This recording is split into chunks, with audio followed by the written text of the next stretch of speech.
I love that we said we were going to do bloopers and I'm totally getting into like serious topics. We can't help it.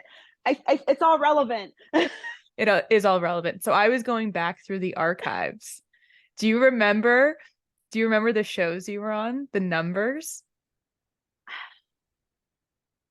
Like all the shows I've ever done. No. So like you remember I was your first podcast. Hours. Yes. Yes. I was so I was like over the moon. I was like, guys, all day long, I'm doing my first podcast interview. Yeah, you're my first. Yes. So that was And here we are.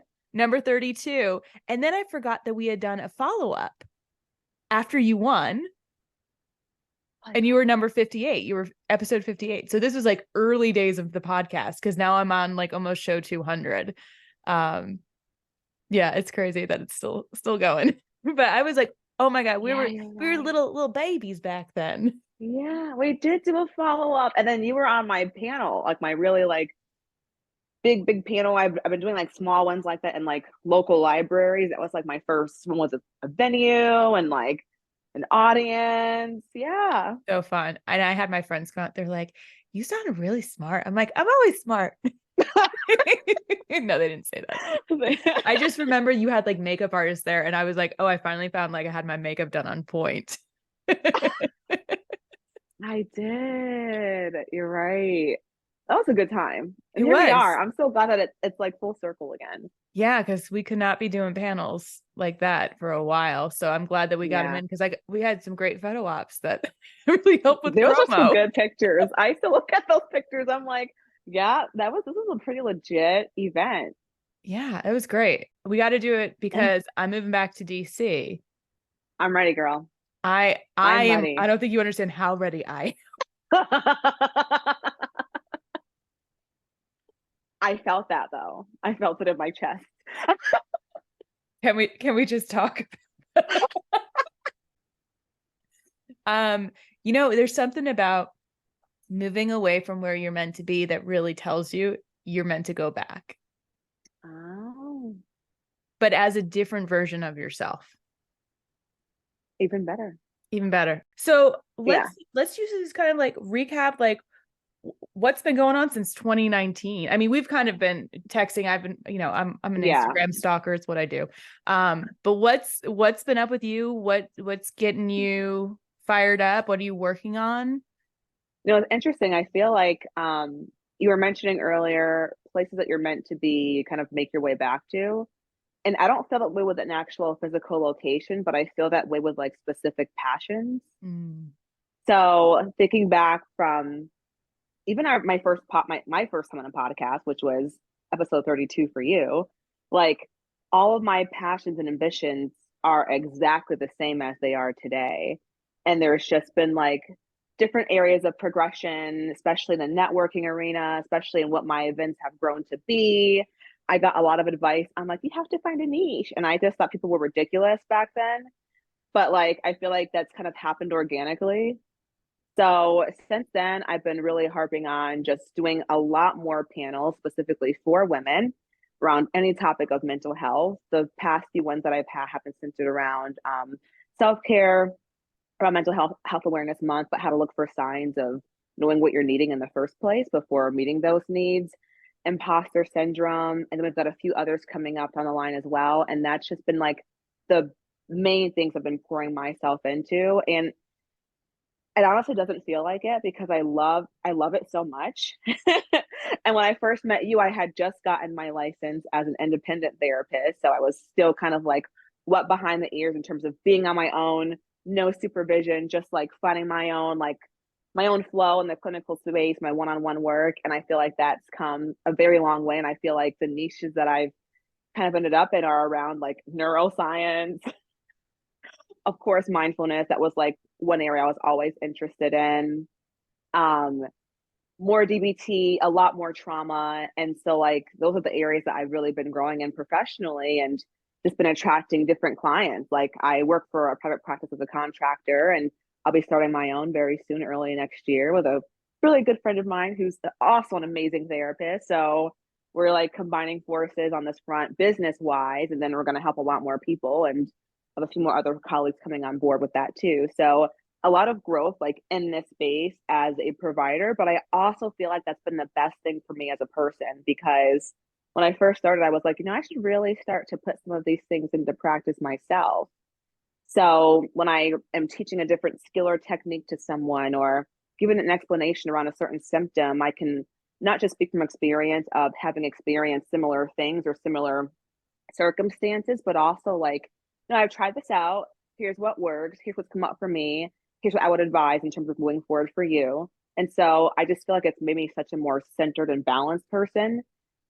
For personal life, a lot of moving parts, a lot of really tough experiences. I lost my father unexpectedly last Mother's Day. Like, saw him one week, got a call that Sunday, like, oh, I'm sorry, he's gone. And that really pulled the rug from beneath my feet, to say the very least. I've experienced losses before. I think even the panel that you were on for me, I had just gotten news about my grandmother's health declining, and she passed like a week after that. But I kind of knew that was coming. And this was just like, it was very traumatic for me. It was something that I was not sure I could ever bounce back from. And I had a lot of support in my life, people saying all the right things, but nothing like worked, nothing helped. And it took me a while to even get back to seeing clients again. I like stopped posting. I just kind of really disconnected from everything, which I think that was actually the best thing for me, because I kind of didn't realize like how kind of like sucked into this virtual world I was in, of just like, I've got to do this and I've got to post and I've got to be everywhere and do this and do that. Like, I think we all kind of found ourselves there during the pandemic, but not out of a choice. And we had no choice. So we just kind of ended up there without autonomy because we had to. But to make the decision of, I'm just going to disconnect from the things that aren't that important, essentially, and just find my own way again and find my own self and my own time, was like my biggest takeaway from that. And it's one of those experiences where you have to just let your body and your mind go through the motions, and that's not something that you can rush. And the biggest thing I just kept telling myself was that I will eventually move on when I'm completely ready, and I'm just going to allow that to happen in its own time, because it's going to happen. And what that looks like and how, like, I know that I'll be okay regardless. And although this is extremely uncomfortable, I'm still safe. I'm still fine. So just kind of like finding my own ways of anchoring myself, and some semblance of some kind of balance was really important for me. I had to kind of pull in on different things I've been teaching people for, a good few years at that point, and apply that to myself, my own personal life. And just kind of like find my way back to like me at my core, which, I relied a lot on things that made me happy, like more creative things. Like, I also love to sing. I love art. And I like found a lot of healing through that. My father was a high life musician from Ghana, actually. So like we really bonded over music. And so, I allowed like that space to really heal me, essentially. And honestly, the vulnerability, like people now ask me, well, maybe you ask me this later, but so I won't say it now. But I feel like vulnerability was an area that I didn't know could coexist with also being strong, with also being a professional or an expert of some kind. I, 5 years ago would have thought that that's someone who's sure of themselves, is just strong and just, puts all their energy out there, and they're driven and they're motivated. But I realized it's not one or the other. So I know people were really asking me, like, how are you doing? And I had to be honest, like, I'm not good. I don't know when I'm going to be good, but that's just that, and I just kind of like let it all go. And then maybe the last month or so, I'm like, you know what? I feel more like myself, but a better version of myself. So I felt that too. I so appreciate the honesty around that. That felt so grounded and rooted in your truth. And I know like a lot of people will go on podcasts or when they're posting on Instagram, and they're literally smiling as they're telling the story of like trauma and growth and vulnerability. And the thing that really stuck out to me is like you became your own anchor.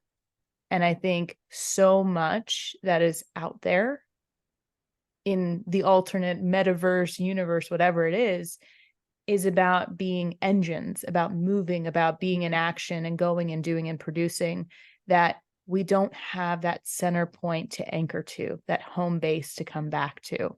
And it sounds like, as awful as I know that experience was for you, and I have never lost a parent, so I can't know that pain, but I have similar pain in loss, knowing that it's even more intense for you. The fact that you were like, I need to sit with this and I need to not fake it and put the smile on. And you have a background in pageantry, which, is another skill set of smile through it. Everything's fine. Everything will be fine. But you knew enough about yourself and about mental health and about healing to not do that. And I want to commend you for that, because in that, others can look to you as an example of, I don't have to be okay today. I don't have to be okay tomorrow, but I know one day I'm going to be okay. Yeah. Yeah, absolutely. Thank you for that. Yeah. And I think those are important reminders that we all need, honestly. But nobody says it. Like, I know you say it, I say it as much as I can, but I just see such a veneer. And I thought we were past it. I thought that all of the stuff that's happening in the world, that has been continuing to happen. Like, I thought we could have more honest conversations. But I think there's a fear around it. And I don't know, like, what did you feel when you were on that like precipice of like, I can either do what I know how to do, or I can do something different? Like, what allowed you to make that decision for you? It felt more painful to try to push myself to be somewhere that I wasn't than to just sit in the pain that was there in the first place. Say that again for the people in the back. It felt more painful for me to push myself to be somewhere that I wasn't than to just sit in the pain in the first place. Yeah. You weren't there anymore. Yeah. Amazing. And I mean, in truth, like, yes, I stalk you on Instagram. I mean, I check in, whatever, but I had no idea. Like, we didn't have a check-in before we started recording. We just went into this because I wanted to see what would naturally and organically arise. And like, this is the growth that people go and spend tens and hundreds of thousands of dollars for a guru to enlighten them about. True. So true. So true. So when you're working with clients, what do you see as like the common resistance points that if they could just see, or if they could just experience, it could be that breakthrough moment for them? Yeah. Well, some of them I've seen this happen for, and some of them I would say are kind of sitting with the idea of this right now, but it kind of ties back to the experience I just walked us through, which is, to kind of just be more general at this point. Like, there are my symptoms, and that's tough. But then there are my symptoms, and then my reaction to the symptoms, and that makes it like double tough. So if we can just work through acceptance of like where I'm at right now in general, like my symptomology, my current challenges, and my circumstances, like not being a character trait, a defining moment in terms of like who we are at our core, and just accept that like that's just where our mind and body are right now.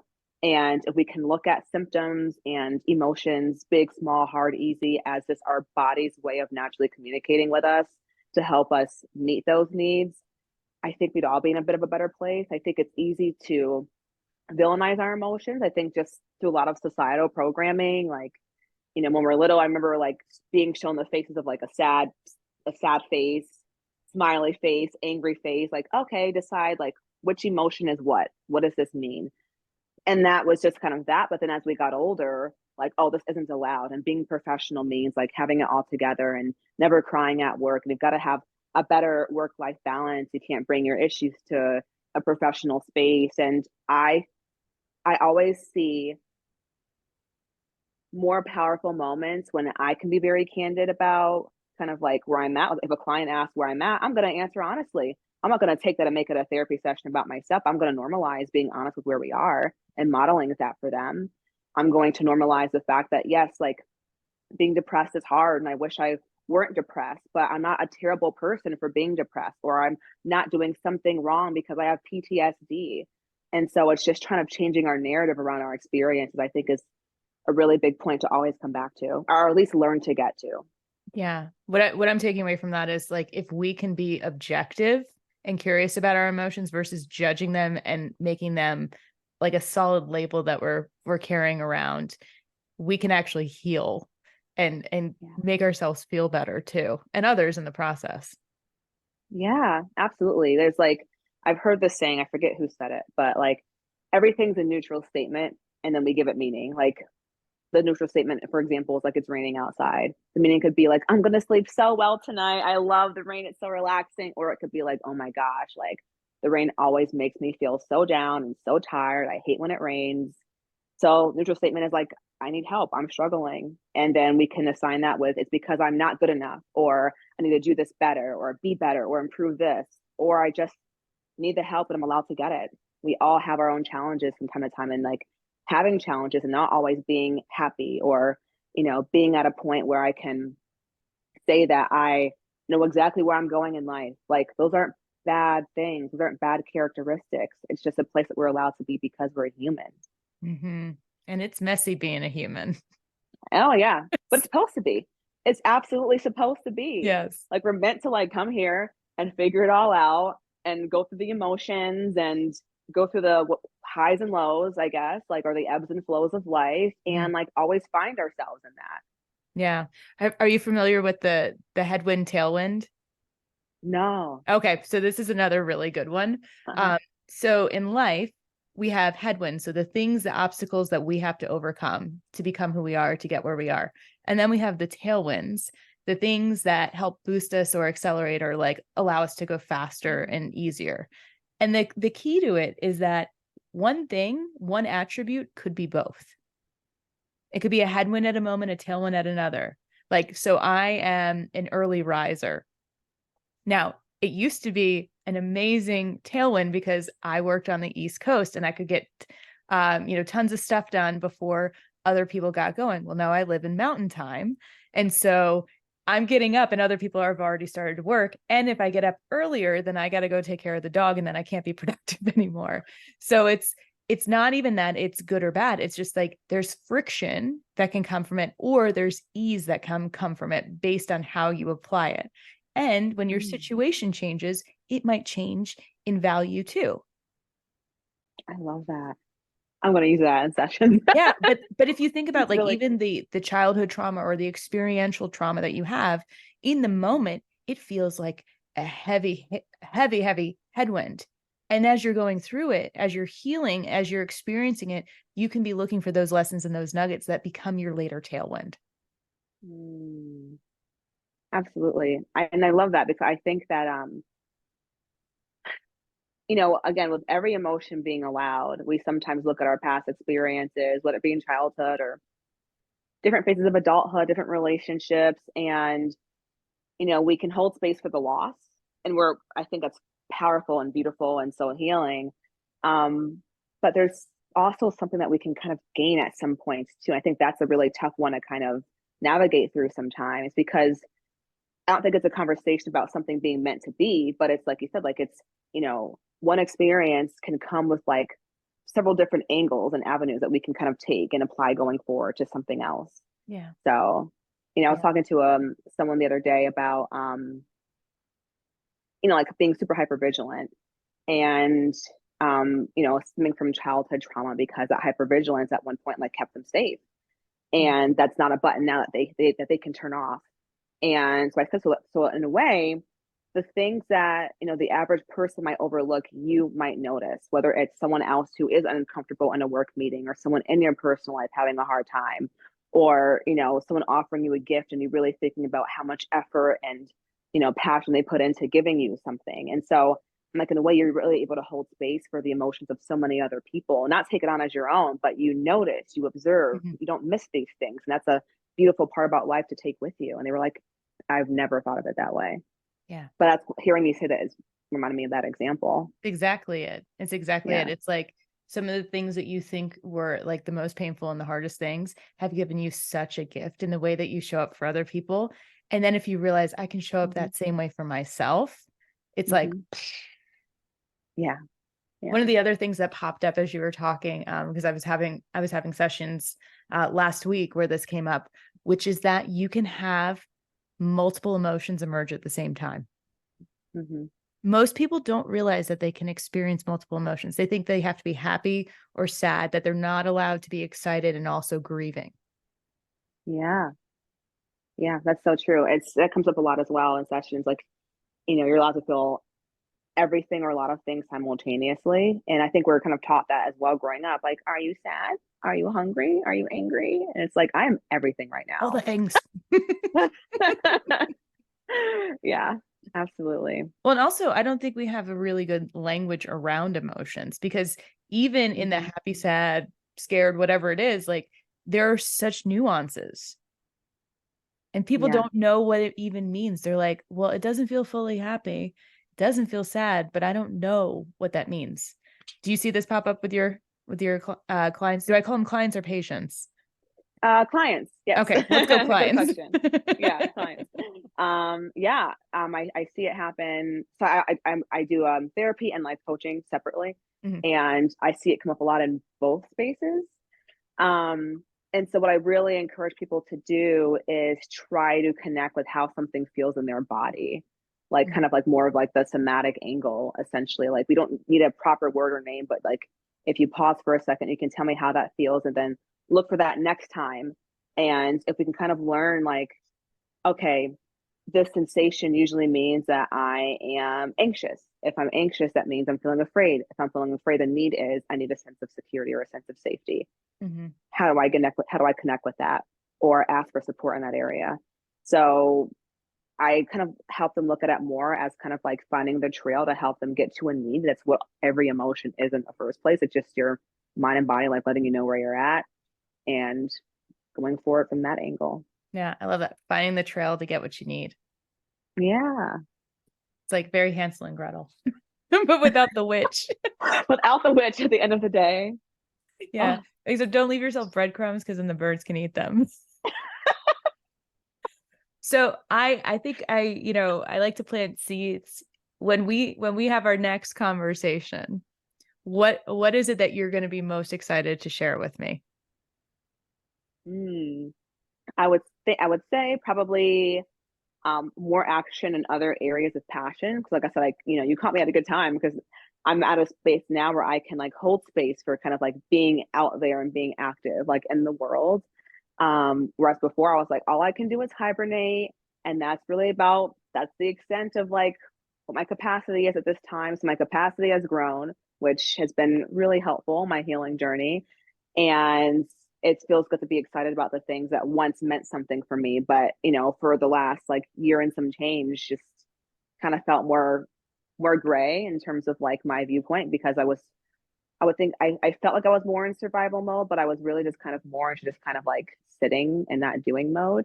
And so coming out of that, I'm starting to feel excited again about some things. Awesome.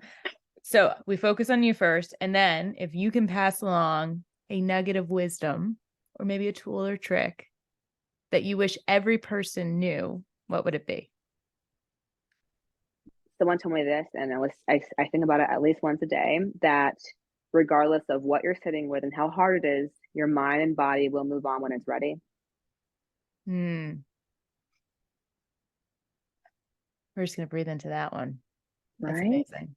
So I have to share with you, normally when I do podcasts, I'm like up here, like, I'm like the most chill and relaxed. So like, I just imagine like what it's like for your clients sitting in session. I'm like, oh, cool. Yeah. We're just going to chill. Everything's going to be all right. We're going to be good. That is great. You just mellowed out the Spitfire. Okay. That is wow. Like, that's a stamp. I have so enjoyed catching up with you. And I can't wait to be back in DC and do in-person events. Like we got some fun stuff that we need to put our heads together on and make happen. We're doing it. You've heard it first. Yes.